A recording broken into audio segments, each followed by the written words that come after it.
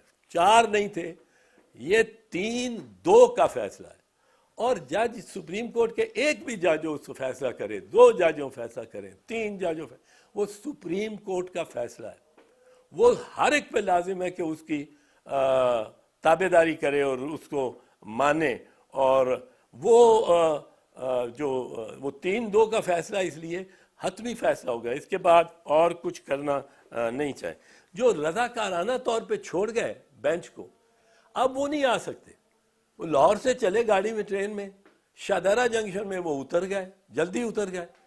اب گاڑی وہاں سے وزیر آباد جنکشن سے ہو کے گجرانوالہ سے ہو کے وزیر آباد جنکشن سے ہو کے گجرات سے ہو کے جیلم سے ہو کے اب وہ راول پنڈی پہنچ رہی ہے۔ اب آپ کس طرح اس میں شامل ہو سکتے ہیں؟ آپ کو خود نہیں اس پہ اصرار کرنا چاہیے، کیونکہ اگر آپ اصرار کرتے ہیں کہ مجھے بیٹھا گنتی کرو، میں کئی بندوں سے پوچھ بیٹھا ہوں جو وہاں موجود تھے کہ بھئی تمہیں کتنے جج نظر آئے؟ وہ 3 دن جو بحث سن رہے تھے، کچھ 7 جج تھے۔ انہوں نے کہا نہیں جی 7 نہیں 5 سے۔ میں نے کہا یہ 7 کہاں سے؟ ان کی روحیں بیٹھ گئیں دائیں بائیں کہ وہ کاؤنٹ ہوں گے۔ تو یہ 7 ججز کا معاملہ بالکل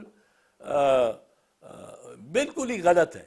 یہ 5 جج تھے جنہوں نے فیصلہ دیا، 2 جج جو بعد میں کہتے ہیں، جسٹیفائی کرنے کی کوشش کرتے ہیں کہ یہ 7 جج تھے اور 4-3 کا فیصلہ ان کے حق میں تھا۔ وہ 2 جج صاحبان منصور علی شاہ صاحب اور مندو خیل صاحب، ان کے اپنے دستخط ہیں کہ یہ 5 ججز کا فیصلہ ہے۔ اب میں اس میں عرض کر چکا ہوں کہ کوئی فل کورٹ کی یا کوئی بینچ چینج کرنے کی ضرورت کے علاوہ امکان ہی نہیں ہے، ممکن نہیں ہے، کیونکہ آرڈر ہو چکا ہے۔ اور اس میں جیسے میں نے عرض کیا کہ جو اصل فلوسافیکل لڑائی ہے، جو کشمکش ہے، لڑائی تو اللہ نہ کرے پڑے، پر جو کشمکش ہے وہ یہ ہے کہ ایک طرف وہ جج صاحبان ہیں جو کہ میراث ہیں چیف جسٹس منیر کی، اور وہ یہ کہتے ہیں کہ 90 دن میں تو ہونا چاہیے، لیکن یہاں ضرورت اس بات کی ہے کہ معیشت کو ہم سنبھال لیں اور اکتوبر میں یہ لے جائیں، اکتوبر میں جا کے پھر کہیں گے آگے۔ اب اس سے جو عذاب آئے گا وہ یہ کہ یہ اتنے دن کون حکمران ہوگا؟ آئین اپنے پہلے جملے میں، پاکستان کا آئین ابتدائیے میں پہلے جملے میں یہ کہتا ہے کہ where as sovereignty rests in Allah, it is to be exercised by the people through their chosen representatives. اب یہ نگران تو چوزن نہیں ہے، یہ تو منتخب نہیں ہوئے ہوئے، یہ تو نامزد ہے، یہ تو نامینیٹ ہوئے ہوئے، ان کے پاس تو حکمرانی کا حق ہی کوئی نہیں۔ بائی دا چوزن ریپرزینٹیو، ایک جس طرح کلک بٹن کے لیے طور پہ ایک عہد سے دوسرے عہد تک جانے کے لیے یہ ایک ٹچ بٹن سا ہے، اور 90 دن کے لیے 5 سال کے بعد 90 دن کے لیے یہ آتے ہیں اور ان کو چلے جانا ہے۔ اور اگر یہ بیٹھے رہیں گے، اگر یہ 91 دن بیٹھیں گے تو یہ قابض ہوں گے اور غاصبانہ ان کا قبضہ ہوگا on two senior most important positions in the federation. اور فیڈریشن کے پہ میں ابھی آتا ہوں, two important position in the federation. یعنی یہ ان پہ آرٹیکل 6 لگے گا. آرٹیکل 6 صرف اس فوجی جرنیل پہ نہیں لگتا جو آ کے ساری ریاست کو پر قبضہ کر لیتا ہے, پر اس پہ بھی لگتا ہے جو ایک کلیدی دفتر کو, آئینی ٹاپ کلیدی دفتر کو آ کے اس پہ بیٹھ جاتا ہے اور اپنے آپ کو سمجھتا ہے کہ میری ٹینیور چلی جا رہی. اس میں ایک اور چیز دیکھ لیں, یہ جو آرگومنٹ ہے کہ سارے جو انتخاب ہیں سب اسمبلیوں کو وہ ایک دن ہونے چاہیے, اور اگر اب یہ کس طرح ممکن ہے؟ یہ کوئی کسی نے سوچا ہے کہ یہ تو چھرا آپ گھونپ رہے ہو وفاق کے. وفاق میں جو 18ویں ترمیم میں رضا ربانی, وہ پتہ نہیں کیوں خاموش ہے, آواز دیتا ہوں اس کو میں, وہ رضا ربانی نے یہ اتنا اچھا کام کیا کہ صوبوں کو خود مختار کیا. اب آپ صوبوں کو قید میں لا رہے ہیں. ایک صوبہ ہے خیبر پختونخوا, وہ اپنے چیف منسٹر سے تنگ آ گیا. وہ چیف منسٹر کو ووٹ آؤٹ کرتا ہے, اس کے بعد کوئی اور ووٹ نہیں لے سکتا, پورے نہیں ہوتے, اور یہ اسمبلی ڈیزالو ہوتی ہے. یا گورنر کسی چیف منسٹر کو کہتا ہے کہ تمہارے پاس نہیں ہے میجورٹی, تم دکھاؤ. اسمبلی اس کے بعد ڈیزالو ہوتی ہے. اب جب اسمبلی ڈیزالو ہو گئی, یہ حق تو صوبائی چیف منسٹر کا ہے. یہ کس طرح اس کو فون کر کے کہے گا اسپیکر کہ جی ہماری اسمبلی تو ڈیزالو ہو گئی ہے, تو باقی 4 اسمبلیاں چونکہ ان میں سے کوئی ڈیزالو نہیں ہوئی, ایک ہی دن ہوں گے الیکشن, وہ 3 سال بعد ہوں گے, اس وقت تک ہم نگرانوں کو چلا رہے ہیں, اور نگران تو بہروپیے ہوں گے اس دن. نگران تو 91 دن کے بعد بہروپیے ہوں گے. اور میں یہ سمجھتا ہوں, مجھے بڑا اچھا یہ نوجوان لگتا ہے محسن نقوی. میں ذاتی طور پہ خاندان کو جانتا ہوں, بڑا ہی سلجھا ہوا اور زیرک اور پڑھے لکھے خاندان سے, پر یہ شاید پھر بھی مصلحت کر جائے. پر وہ جو اعظم خان ہے چیف منسٹر سرحد کا, وہ ایک سینئر بیوروکریٹ ہے, اس نے جو عزت وغیرہ کمائی ہوئی ہے, وہ نہیں بیٹھے گا 91 ڈے کو, وہ کہے گا جی میں جا رہا ہوں, وہ کہے گا میں جا رہا ہوں. تو یہ کہنا کہ ایک ہی دن انتخابات ہوں, یہ آپ پریشر کر رہے ہیں اور اس کو یونٹری فارم آف گورنمنٹ بنا رہے ہیں, جو کہ وفاق نہیں ہوتا. اور وفاقی اداروں کو پر یہ بڑا بھاری ہوگا بات.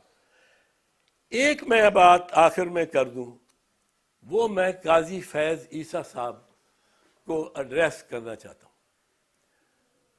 قاضی صاحب ایک دبنگ دلیر چیف جسٹس رہا ہے بلوچستان کا, اور ایک دبنگ دلیر سپریم کورٹ کا جج ہے, اور بہت عزت ہے اس کی میری نگاہ میں.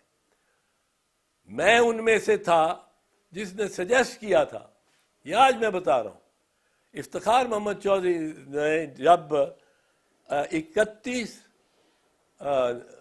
31 جولائی 2008 کو فیصلہ دیا, 2009 کو فیصلہ دیا, جس سے سارے پی سی او ججز کو فارغ کیا گیا, تو یہ بلوچستان کا سارا ہائی کورٹ یہ فارغ ہو گیا. اب اس کو ریکانسٹیٹیوٹ کرنا تھا. چوہی صاحب میرے سے بڑا مشورہ کرتے تھے اس زمانے میں, بہت مشورہ کرتے تھے. میں نے ان کو کہا کہ قاضی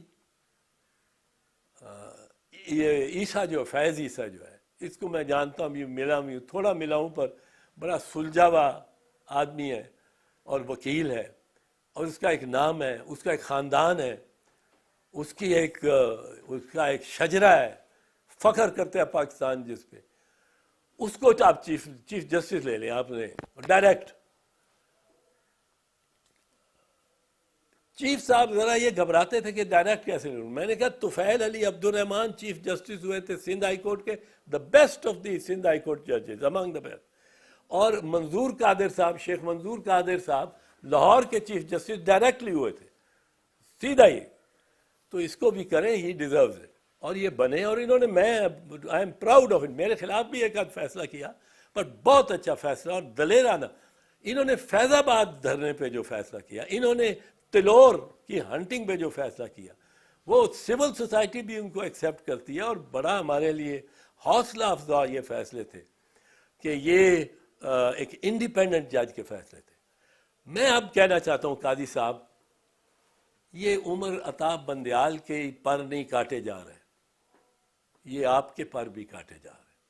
یہ جانتے ہیں, یہ بڑے خوش ہیں, مطمئن ہیں کہ جب پر کاٹیں گے عمر عطا بندیال کے تو قاضی صاحب بھی آئے گا, اور اس کے پر کاٹنے قاضی صاحب کے زیادہ ضروری ہوں گے. عمر تو پھر کسی حد تک ریسٹرینٹ کا آدمی ہے, آپ تو فل جورسڈکشن کو استعمال کرنے کہ, اور جورسڈکشن کو ایکسپینڈ کرنے والے جج ہیں, جو کہ ایک جج میں خوبی سمجھی جاتی ہے, جج میں خوبی سمجھی جاتی ہے. تو آپ یہ دیکھیں کہ آپ کو یہ جو زنجیریں آج باندھی جا رہی ہیں چیف جسٹس آف پاکستان کے پیروں میں, یہ آپ کو ورثے میں ملیں گی.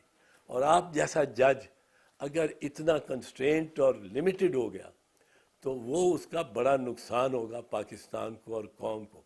آپ اس میں نہ, اس ٹریپ میں نہ آئیں, اور آپ کے دوست بھی اس ٹریپ میں نہ آئیں. ان میں سے ایسے لوگ ہیں جو میں سوچتا ہوں کبھی نظریہ ضرورت کے ساتھ نہیں کھڑے ہو سکتے, لیکن دانستہ اور غیر دانستہ طور پہ وہ اس وقت نظریہ ضرورت کے خلاف. اور چیف جسٹس منیر کی وراثت میں کھڑے ہیں, وارثوں میں کھڑے ہیں. اور جبکہ عمر عطا بندیال, اور آپ کو اس کے ساتھ ہونا چاہیے, عمر عطا بندیال اس وقت اس بحث میں وہ کھڑا ہے آئین کے ساتھ, اور وہ وارث ہے جسٹس اے آر کارنیلیس کا. یہاں یہ ہمیں پرابلم ہے. اب ایک آخری بات میں آپ سے کر دوں, اور اس کے بعد میں آپ سے نعرہ لگوانا چاہتا ہوں. میں نے یہ کہہ چکا ہوں, مجھے یقین ہے, مجھے امید ہے کہ اس معاملے میں چیف جسٹس آف پاکستان اور اس کے ساتھیوں کا وکلا پیرا دیں گے, پاکستان کے وکلا. ہم نظریہ ضرورت کو دوبارہ آ جانے اور ملک پہ راج کریں. نظریہ ضرورت کے تحت ایوب خان کا مارشل لا جائز قرار دیا گیا. نظریہ ضرورت کے تحت یحییٰ خان کا مارشل لا, ضیاء الحق کا مارشل لا, مشرف کا مارشل لا, یہ فوج کی حکمرانی کو نظریہ ضرورت کے تحت کہ جی ہے تو غلط پر اب ضرورت ہے. اس نظریہ ضرورت کے ہم خلاف ہیں, ہم خلاف کھڑے ہیں. اور وکلا پاکستان کے کونے کونے کے, ہر بار کے, یہ اس بستی میں رن پڑتا ہے ہر بستی نگر, ہر بستے گھر کے سینے میں, ہر چلتی راہ کے ماتھے پر. ہم نے اس معاملے کو اگر ضرورت پڑی تو ہر چلتی راہ اور ہر گھر کے سینے میں لے کے جانا ہے, کیونکہ وکلا زندہ ہے. نعرہ لگائیں, پاکستان کے وکلا زندہ ہیں. اب جاری رکھیں. شکریہ.